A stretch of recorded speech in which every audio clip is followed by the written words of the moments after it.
Item: SCP-1074. Object Class: Safe. Special Containment Procedures: SCP-1074 is to be kept in a frame with an opaque cover, in a locked archive room at Site-342. No personnel are to view SCP-1074 under any circumstances, with the exception of D-Class personnel undergoing testing. Any photography or video recording of SCP-1074 is to be conducted by remote-controlled drone. In the event of accidental viewing of SCP-1074, subject is to be dosed immediately with Class A amnestics and removed from the area where SCP-1074 is to be stored or tested. The person exposed shall report for psychiatric analysis every 2 days and receive additional amnestics as necessary for as long as the onset of exposure symptoms can be prevented.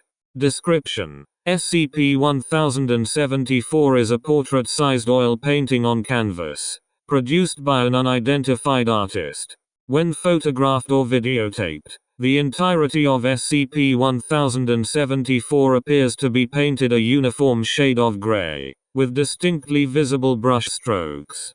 Samples removed from SCP-1074 by a remote-controlled drone have been identified as an oil-based gray paint of the type commonly available in art supply stores in the United States. When SCP-1074 is viewed by a human being, the observer immediately begins to exhibit physiological symptoms similar to the onset of Stendhal syndrome, one including increased heart rate, sweating, and vertigo. The individual viewing SCP-1074 will attempt to vividly describe the image they are seeing to anyone present, frequently describing it as the greatest or most moving work of art they have ever seen.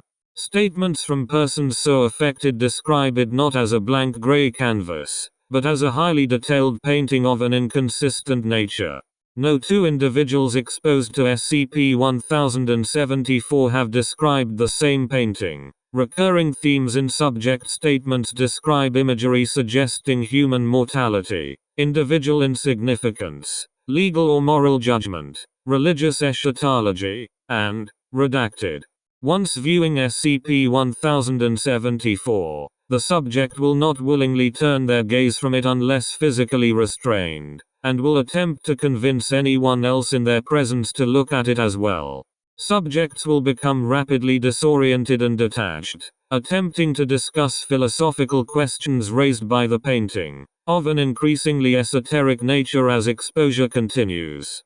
Within 3 to 5 minutes of first exposure, the subject becomes catatonic and ceases responding to outside stimuli.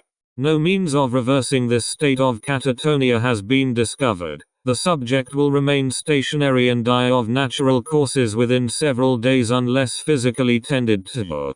EEG readouts of individuals displaying SCP-1074 related catatonia indicate that the subject continues to demonstrate a high level of brain activity, commensurate with a person who is awake and fully aware of their surroundings. If a subject is removed from the vicinity of SCP-1074 prior to the onset of catatonia, physical symptoms of exposure abate within 30 seconds. The psychological effects, however, continue to develop, albeit at a slower pace. Such individuals will frequently describe every detail of the picture they observed and will report seeing it in their dreams, upon closing their eyes or blinking, and in their peripheral vision while awake. Confusion, dissociation, and catatonia ensue within 5-8 days of first exposure on average. The lengthier the exposure to SCP-1074, the less time passes before onset of catatonia. Class A amnestics have proven capable of erasing memories of the image and restoring the subject to a normal mental state. In all observed cases, this is temporary. The subject will begin to report memories of the image, and associated mental defects, within 7 days of receiving amnestics. Subsequent doses of amnestics have a gradually diminishing effect. The longest recorded period between exposure and catatonia at this time is 6 weeks, 4 days.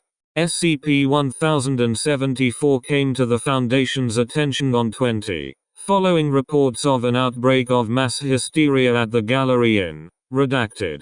After the initial cleanup team experienced the effects of SCP-1074 firsthand, it was retrieved by drone.